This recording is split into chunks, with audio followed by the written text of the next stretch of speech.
అందరికీ నమస్తేనుల్లా welcome to MR media Telangana. This is Rekha. నిజంగా ఒక్కొక్క ముచ్చట బయటకు వస్తే ఏంది కథ ఏంది లెక్క అనిపిస్తుంది. నిజంగా గింతగానం కాంప్రమైజింగ్ రాజకీయాలు ఉంటాయా? అది ఒక ఆడపిల్ల జీవితానికి సంబంధించి. అది వాళ్ళ ఇంట్లో కూడా ఆడపిల్లలు ఉంటారు కదా. ఒక ఆడపిల్ల జీవితానికి సంబంధించి గింతగానం కాంప్రమైజింగ్ రాజకీయాలు చేసుకుంటా ఆడపిల్ల కుటుంబానికి న్యాయం జరగకుండా ఎంతగానం డ్రామాలు ఆడుతున్నారు. ఒక్కొక్క ముచ్చట బయటకు వస్తే రేవంత్ రెడ్డి ఇట్లా చేస్తాడా, ఇట్లా కూడా చేస్తాడా, అబ్బా ఇంతగానం కాంగ్రెస్ బీజేపీ రాజకీయాలు నడుస్తూ ఉన్నాయా, దోస్తానా నడుస్తూ ఉన్నదా, నిన్ను విడిచి నేనుండలేను నన్ను విడిచి నువ్వు ఉండలేవు అన్నట్లు నడుస్తుందా అని అనిపిస్తూ ఉన్నది. ఏమేం బయటపడ్డాయి, ఏమేం బయటకు వచ్చినాయి, అసలు ఈ హనీ ట్రాప్ కేసు పెట్టమని సలహా ఇచ్చింది ఎవరు, మోడీ పర్యటన అయిపోయిన తర్వాత బండి సంజయ్ కొడుకును అరెస్టు చేస్తా అని చెప్పేసి డీలింగ్ కుదుర్చుకున్నది ఎవరు, ఇవన్నీ ముచ్చట్లు ఇంట్రెస్టింగ్ అంశాలని ఈ వీడియోలో మాట్లాడుకుందాము. మీరు ఒక్క సబ్స్క్రైబ్ చేసుకోండి, మీ ఒక్క సబ్స్క్రైబ్ నాకు ఎంతో బలాన్ని ఇస్తుంది. రైట్, ఇక ముచ్చట్లకు పోతే మొత్తం చేసిందంతా రేవంత్ రెడ్డి అనట. దాదాపు ఈ ముచ్చట ఎక్కడి నుంచో బయట నుంచి కాదు, కాంగ్రెస్ సీనియర్ పార్టీ నాయకుల నుంచే వినబడుతున్న ముచ్చటనట. మొత్తం చేసిందంతా రేవంతేనట. మీడియాను నేను హ్యాండిల్ చేసుకోలేను, కంట్రోల్ చేసుకోలేను అని బండి సంజయ్ రేవంత్కు చెప్పుకుంటే, రేవంత్ రెడ్డి ఆఫీస్ నుంచి అటు బండి సంజయ్ ఆఫీసుల నుంచి మీడియా ఛానళ్లకు ఫోన్లు పోయి పొద్దుకి కలుద్దాం, తెలందాక కలుద్దాము, ఇగో ఇప్పుడే కలుస్తున్నామని చెప్పేసి కలుసుకొని వాళ్ళ చేతులు దడిపి ఈ వార్త సోషల్ మీడియాలో, ఇప్పుడు మనం సోషల్ మీడియాలో చూస్తున్నాము అండ్ డిజిటల్ మీడియా ప్లాట్ఫామ్ల మీద చూస్తూ ఉన్నాం ఈ వార్తను. కానీ ఎక్కడ మెయిన్ స్ట్రీమ్ మీడియా ఈ వార్తను హైలైట్ చేసింది లేదు, ఫోకస్ చేసింది లేదు. ఎందుకు, ఏం కావాలి, అశురెడ్డి కేసులు కావాలి, లేకపోతే మంగ్లీ స్కాములు కావాలి, అవి కూడా అవేర్నెస్ కల్పించాల్సిన అవసరం ఉన్నది. ఆడితో పాటు ఆడపిల్ల జీవితం ఆగమవుతుంది అంటే ఆ కుటుంబానికి అండగా నిలబడి ఆ బాధిత కుటుంబానికి న్యాయం చేయాల్సిన అవసరము పోలీసుల మీద ఉన్నది. న్యాయం చేసేదాకా పోరాటం చేయాల్సిన అవసరము ఫోర్త్ ఎస్టేట్ మీడియా మీద ఉన్నది. కానీ వాళ్ళకు అండగా నిలబడకుండా, ఇటు ప్రభుత్వము బాధితుల వైపు నిలబడకుండా, ఇక్కడ ఎవరైతే పాపము వాళ్ళను అడ్జేసిండ్రో వాళ్ళకి సపోర్ట్ చేస్తూ ఉన్నది రేవంత్ రెడ్డి సర్కార్. ఏమాయ్యాల నోర్లు లొట్టి మీద కాకు లెక్క లొటలొట వాగేటోళ్ళందరూ వసపిట్టలేక ఒర్రటోళ్ళందరూ ఏడబోయిరి. ఏమన్నా బీఆర్ఎస్ పార్టీ నుంచి ఎవరన్నా బీఆర్ఎస్ పార్టీ వర్కింగ్ ప్రెసిడెంట్ కానీ, హరీష్ రావు కానీ, లేకపోతే బీఆర్ఎస్ పార్టీ నాయకులు కానీ ఏమన్నా రేవంత్ రెడ్డిని మాట్లాడినా, రేవంత్ రెడ్డిని తిట్టినా, కాంగ్రెస్ పార్టీ మీద దుమ్మెత్తి పోసినా వరసెంబడి గజలకాంతం ఉంటాడు, బలువురు వెంకట్ ఉంటాడు, ఇటు పోతే టీపీసీసీ అధ్యక్షుడు మహేష్ కుమార్ గౌడ్ ఉంటాడు, ఇంకా కొంతమంది కాంగ్రెస్ పార్టీ నాయకులు ఉంటారు. ఇలా ఎందుకు బండి సంజయ్ కొడుకు చేసిన దాని గురించి మాట్లాడతలేరు, ఒక హోంశాఖ సహాయక మంత్రి కొడుకు చేసిన దాని గురించి మాట్లాడతలేరు. ఎందుకు మాట్లాడతలేరు, కారణం ఏంది? రేవంత్ రెడ్డి వీళ్ళ నోర్లన్నీ గప్చుప్ చేసి పడేసిండు. ఎక్కడ దొంగలు అక్కడనే గప్చుప్ సాంబార్ బుడ్డి. ఈ అంశం మీద ఎవ్వరు మాట్లాడొద్దు, ఎవ్వరు నోరెత్తద్దు, ఆదేశాలు పోయినాయి. ఇక ఎవరెత్తుతారు, ఎవరు మాట్లాడతారు? నీకోసం నేను పనిచేస్తా, నా కోసం నువ్వు పని చేయి, నాకు ఆపద వచ్చినప్పుడు నువ్వు గట్టెక్కి, నీకు ఆపద వచ్చినప్పుడు నేను గట్టెక్కిస్తా. ఏం ఆపతున్నది రేవంత్ రెడ్డికి అంటే ఓటుకు నోటు కేసు ఉన్నది కదా. మొత్తం మీద చేసిందంతా రేవంత్ రెడ్డేనట. ఇన్ని రోజులు 3 నెలల బట్టి ఆ బాధిత కుటుంబం పోలీస్ స్టేషన్ల చుట్టూ తిరిగితే కనీసం కేసు ఫైల్ చేయలేరు. ఆఖరికి ఎట్లా ఫైల్ చేసిరు అంటే, ఎట్లా ఇలా మోడీ వస్తూ ఉన్నాడు, మేము అక్కడికి పోయి నిరసన వ్యక్తం చేస్తాము, మీరు అంతకు వినకపోతే మేము ఆత్మాహుతి చేసుకుంటాం అక్కడికి పోయి అని చెప్పేసి వీళ్ళు ఒక సవాల్ విసిరితే ఆ సవాల్కు తలొగ్గిన పోలీసులు అవి అన్నది చేయగలని చెప్పేసి భయపడి ఈ ముచ్చట నాకు చేరవేస్తే మొత్తం మీద చిన్న చిన్న కేసులలో ఎఫ్ఐఆర్ నమోదు చేసిరు. మరి ఎఫ్ఐఆర్ నమోదై ఇప్పటికీ 38 అంటే తెల్లారితే 48 గంటలు దాటిపోతుంది. తెల్లారితే 48 గంటలు దాటిపోతుంది. మరి ఎక్కడ అబ్స్క్రానింగ్లు ఉన్నాడా, అండర్ గ్రౌండ్లోకి పోయిండా, దేశం ఇడిచిపెట్టి పారిపోయిండా? ఏమో నోటీసులు జారీ చేస్తారు కదా, దేశం ఇడిచిపెట్టి పారిపోతే ఎక్కడ దాచిపెట్టిరు బండి సంజయ్ కొడుకును? ఎవరన్నా ఆరాధిస్తుండ్రా, పోలీసులు ఎంక్వైరీ చేస్తుండ్రా, పోలీసులు వెతుకుతుండ్రా? లేదు, ఎక్కడ ఆచూకీ దొరుకుతలేదు. బండి సంజయ్ కోసము, బండి సంజయ్ కొడుకు కోసము 4 వర్గాలుగా విడిపోయిన పోలీసు బృందాలు 4 వర్గాలు ముమ్మరంగా గాలింపు చర్యలు చేపట్టినాయి అని చెప్పేసి ఎక్కడైనా వార్త చూస్తున్నామా? ఇలా బండి సంజయ్ ట్వీట్ చేసిండు నిన్న. ఏమని ట్వీట్ చేసిండు?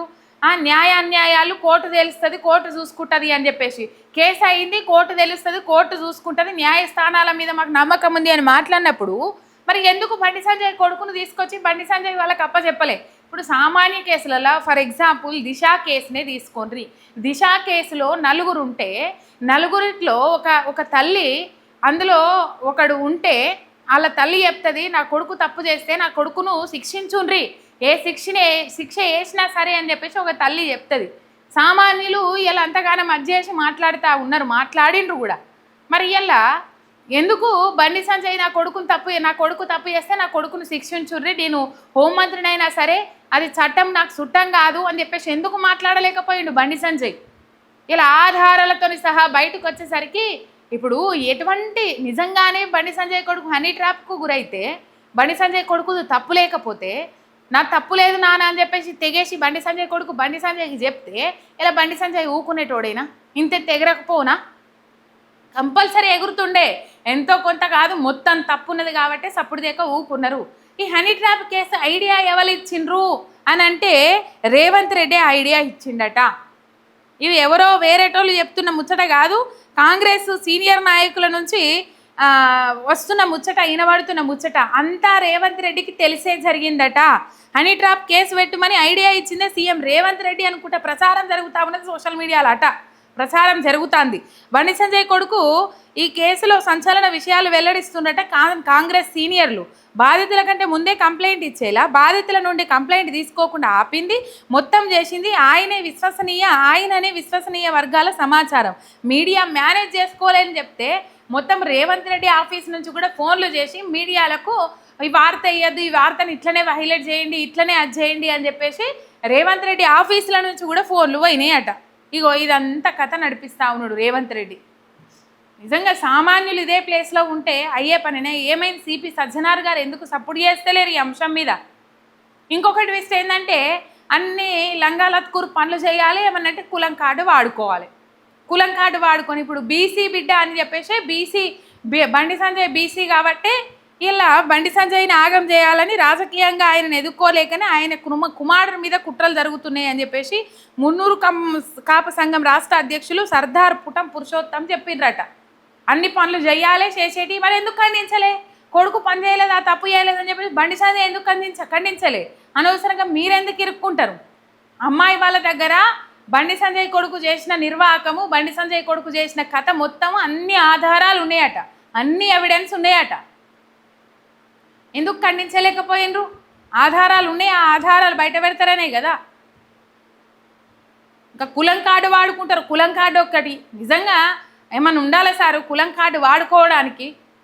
కులం పేరు చెప్పుకొని రాజకీయాలకు వస్తారు, ఆ కులం పేరు చెప్పుకొని రాజకీయాలకు వచ్చి ఆ కులం పోలనే కనీసం దేకను కూడా దేకరు, కనీసం ఆ జాతి ఆ వర్గం కోసం కష్టపడరు, వస్తే కూడా సీదరించుకుంటారు. మళ్ళా అబ్బా ఓట్లప్పుడేమో మీ కులం మా కులం ఒకటి అని చెప్పేసి ఓట్లాడుకుంటారు. తర్వాత ఏంది అసలు ఏం కథ అని చెప్పేసి ఎందుకు వచ్చిరని చెప్పేసి గంజిలో ఈగని తీసి పారేసుకుంటా సీదరించుకుంటారు. రైట్. ఇక్కడ మోడీ పర్యటన తర్వాత బండి సంజయ్ కొడుకును అరెస్టు చేస్తా అని చెప్పేసి అరెస్టు చేయండి అని చెప్పేసి పోలీస్ ఆఫీసర్లకు ఆదేశాలు జారీ చేసిందట. ఇక మోడీ పర్యటన నేపథ్యంలో బండి సంజయ్ కొడుకు కేంద్ర సహాయక శాఖ మంత్రి, ఆ బండి సంజయ్ కొడుకును అరెస్టు చేసిరంటే రచ్చరంబోలు అవుతుంది కదా. కాబట్టి మోడీ పర్యటన ముగించుకొని పోయిన తర్వాత బండి సంజయ్ కొడుకును అరెస్టు చేసే విధంగా రేవంత్ రెడ్డి బీజేపీతో డీల్ సెట్ చేసుకున్నాడట. ఇది మోడీకి కూడా చెప్పొచ్చు, ఇటు బండి సంజయ్కి చెప్పొచ్చు. పాపం బండి సంజయ్ ఏడవచ్చు, నన్ను మొత్తం ఆగం చేసిరన్నా, బర్బాద్ చేసిరన్నా, నన్ను రోడ్డు మీద చిప్ప చేతికి ఇచ్చిరన్నా అని చెప్పేసి ఏడవచ్చు. ఏడ్చే వరకు నువ్వు ఏం రంది పెట్టుకోకు బండి సంజయ్, నేను నీకున్నా కదా, ఇప్పుడే అరెస్ట్ చేపియా బండి సంజయ్, మోడీ దగ్గర నీ పరువు పతార ఏం పోనీయా, నేను కాపాడుకుంటా వస్తా, కంపల్సరీ మోడీ పర్యటన ముగియగానే నేను మోడీ పర్యటన ముగిసిన తర్వాతనే అరెస్ట్ చేస్తా అని చెప్పేసి భగీరథను రాష్ట్రంలో నరేంద్ర మోడీ పర్యటన పూర్తయ్యేంత వరకే ఆపగలను అని, ఆ తర్వాత ఆపితే లీగల్గా పొలిటికల్గా చిక్కులు వస్తాయని బీజేపీ పెద్దలకు తెలిపిండట రేవంత్ రెడ్డి. ఇప్పటికే పొలిటికల్గా తనకు బాగా డ్యామేజ్ అయిందని, ఇంకా ఆలస్యం చేస్తే బాధితులు కోర్టు మెట్లెక్కే అవకాశం ఉండడంతో రేపటిదాకా భగీరథను కాపాడుతానని, ఇక ఆ తర్వాత అరెస్టు చేయక తప్పని పరిస్థితి రావచ్చని చెప్పేసిండట రేవంత్ రెడ్డి. ఇక అయిపోయింది మొత్తం మీద డీల్, ఇప్పటికే ఆగమైంది, పోయాల్సిందంత పోయింది, పోయే పర్వంతా పోయింది. నా పర్వంత గంగల కలిసింది, బండి సంజయ్ రేవంత్ రెడ్డి ఒకటే అని చెప్పేసి మొత్తం మీద టామ్ అయింది, పుకార్లు లేచినాయి. కాబట్టి ఇంకా నేను మోడీ పర్యటన అయ్యేంత వరకే ఆపగలుగుతా అరెస్టును, ఇంకా తర్వాత ఆపలేను అని చెప్పేసి తేల్చి చెప్పిండట బీజేపీ పెద్దలతోని రేవంత్ రెడ్డి. ఇక మొత్తం మీద అంతా చేసింది రేవంత్ రెడ్డే. పాపం దోస్తును కాపాడనీకి పోయి అడ్డంగా ఇరికిపోయిండు, పాపం దొరికిపోయిండు. పాపం రేవంత్ అన్న గాసారం ఏందో అదృష్టం ఏందో అర్థం కాదు, కానీ ఏమో చేస్తా అనుకుంటాడు. ఆయన బూమరాంగ్ అవుతుంది, మెడకు చుట్టుకుంటాయి, మొత్తం మీద అంత టామ్ అవుతాడు. ఏమంటారు కదా, నవ్వెటోళ్ళ ముంగట జారిపడ్డట్టు చేసుకుంటాడు. ఇప్పుడే వ్యతిరేకత, తీవ్రమైన వ్యతిరేకత, ప్రజల నుంచి మస్తు వ్యతిరేకత ఉన్నది. కనీసం పరిపాలన చేయజాతనైతే లేదు అని చెప్పేసి పొల్లు తిడతారు, పొల్లు అరుచుకుంటారు. ఇక గిసొంటివి చేసి ఇంకా కాస్త మీరు గంతవరకే ఆగినరు, నేను ఇంకా లత్కూరు పనులు చేస్తా, నేను ఇంకా పిచ్చి పనులు చేస్తా, మీ అంచనాలన్నీ రాంగ్ అనేటట్లే రేవంత్ రెడ్డి పనులు చేసుకుంటూ పోతాడు. పాపం దోస్తును కాపాడబోయి దోస్తు కోసం వార్తలు ఏపీయకుండా మీడియాను మేనేజ్ చేసిండు, దోస్తు కొడుకును అరెస్టు చేయకుండా పోలీసులను మేనేజ్ చేసిండు. అటు నిజంగా ఘోరం అంటే ఘోరం. సామాన్యుడు ఈ ప్లేసులు ఇట్లా అయ్యేదా? ఇక అవుతుంది వీడియో. కానీ మొత్తం మీద రేవంత్ రెడ్డి తెలిసే జరిగింది. హనీ ట్రాప్ కేసు అని రివర్స్ మీరే కేసు బనాయించుండి కేసు పెట్టుర్రి అని చెప్పేసి ఈ బాధితులు ఇక్కడ పోలీస్ స్టేషన్ పోయినాక కూడా కనీసం కేసు ఫైల్ చేయకుండా అక్కడ కరీంనగర్ 2 టౌన్ పోలీస్ స్టేషన్లో కేసు ఫైల్ అయిన తర్వాతనే, ఎఫ్ఐఆర్ ఫైల్ అయిన తర్వాతనే, బండి సంజయ్ కొడుకు ఇచ్చిన కంప్లైంట్ ప్రకారం ఎఫ్ఐఆర్ ముందుగాల ఫైల్ అయిన తర్వాతనే, ఇప్పుడు అమ్మాయి కుటుంబ సభ్యులు పెట్టిన దాని ప్రకారం తర్వాత వీళ్ళు మోడీ పర్యటన నేపథ్యంలో వాళ్ళ ముచ్చట చెప్పారు. కాబట్టి మేము మోడీ పర్యటన నేపథ్యంలో ఆ పరేడ్ గ్రౌండ్స్లోనే తాడో పేడో తెలుసుకుంటామని చెప్పేసి వాళ్ళు అన్నారు. కాబట్టి మొత్తం మీద ఆ చిన్న కేసు కూడా ఎఫ్ఐఆర్ కూడా ఫైల్ చేసిండ్రు. లేకపోతే కాకపోతుండే 12 దాకా వాళ్ళను నానా గోస పెట్టిండ్రు. ఎస్ఐ పోతే సిపి వస్తాడు, సిపి పోతే ఎస్ఐ వస్తాడు. ఇట్లా వస్తుండే ఎస్ఐ అని చెప్పేసి సిపి చెప్తాడు, సిపి పోయిన తర్వాత వస్తుండే సిపి అని చెప్పేసి ఇట్లా మొత్తం అంతా ఆగం చేసిండ్రు పాపం వాళ్ళను. ఆర్ఎస్ ప్రవీణ్ కుమార్ మాట్లాడినట బాధిత కుటుంబ సభ్యులతోని. మరి ఇంకా అసలైన నిజాలు బయటకు రావాల్సిన అవసరం ఉన్నది, అవన్నీ బయట పెడతామని అంటారు. మొత్తం మీద రేవంత్ రెడ్డి దోస్తును కాపాడపోయి బోర్ర బొక్కల పడ్డాడు, అడ్డంగా దొరికిపోయిండు. ఇది కథ. ఒక సబ్స్క్రైబ్ చేసుకొని సపోర్ట్ చేయండి. మీ ఎంఆర్ మీడియా తెలంగాణ శనార్థి.